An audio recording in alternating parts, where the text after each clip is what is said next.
Almanaku. On this day. Ngjarjet më të rëndësishme ndër vite. Në Top Albania Radio.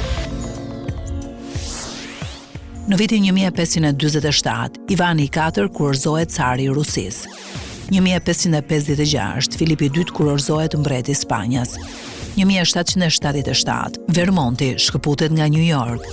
1804, shpikësi fizikanti dhe kimisti francez Joseph Louis Gay-Lussac u ngjit deri në 7016 metra lartësi nga toka brenda një balone me hidrogjen. Ai e mbajti këtë rekord për 50 vite radhazi. 1909, ekspedita Ernest të Shackletonit gjen polin magnetik të jugut. Ekspedita Nimrod e vitin 1907-1909, e njohur ndryshe si ekspedita britanike e Arktikut, ishte para nga 3 ekspeditat në Antarktid të udhëhequr nga Ernest Shackleton. 1928, Stalini mori drejtimin e ish-bashkimit sovjetik dhe vendosi që politikanët opozitar, mes të cilëve spikaste veçanërisht Leon Trotski, të internoheshin jashtë shtetit. Trotski, internuar në datën 20 janar, erdhi në Turqi së bashku me të shoqen dhe djalin në datë 14 shkurt. Ai jetoi në Stamboll rreth 4 vite e gjysmë. 1936, në New York, ekzekutohet me karrige elektrike vrasësi serial Albert Fish. 1945, Adolf Hitler kaloi në bunkerin e tij nëntokësor të ashtu quajtur Führer Bunker. 1956, presidenti Gamal Abdel Nasser pretendon të çlirojë Palestinën nga hebrejt.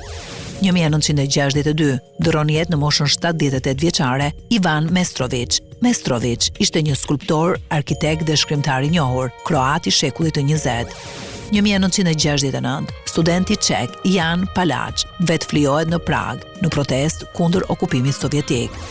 1970, Muammar Gaddafi, i cili pati marrë pushtetin në Libi pas grushtetit të lëvizjes së oficerëve të lirë në vitin 1969, u bë kryeministër dhe ministër i mbrojtjes me hyrje në fuqi të kushtetutës së re, lider absolut i Libisë për më shumë se 40 vite. 1991, forcat e koalicionit i shpallin luftë Irakut të Saddam Huseinit, duke filluar kështu zyrtarisht luftën e Gjirit Persik. 1991, SBA dhe aleatët e saj filluan luftën e Gjirit me sulmeve masive ajrore ndaj objekteve ushtarake dhe industriale në Irak dhe Kuvajt në ora 19 pas skadimit të ultimatumit nga OKB-ja. 1992, zyrtarët dhe udhëheqësit e rebelëve të El Salvadorit nënshkruajnë marrëveshjen e paqes Chapultepec në Mexico City. Nënshkrimi i kësaj marrëveshje i dha fund luftës civile 12 vjeçare në Salvador, që mori të paktën 70.000 jetë njerëzish.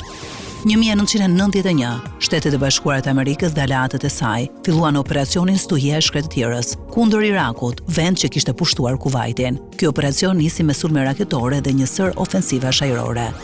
2011, Ilir Meta, lideri i partisë LSI, shpallet i pafajshëm nga gjykata e lartë për akuzat e korrupsionit aktiv gjatë periudhës kur ishte zëvendës kryeministër.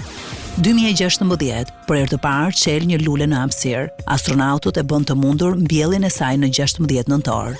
2024, dëron jetë në moshën 79 vjeçare, legjenda e futbollit shkodran dhe atij shqiptar, Sabah Bizi. Gjatë karrierës së tij, Sabah Bizi ka qenë një nga figurat kryesore të kombëtares shqiptare, teksa të gjithë mbajnë mend përballjen e vitit 1967 me Gjermaninë dhe duelin e tij me të madhin Beckenbauer, donse ai ishte vetëm 19 vjeç.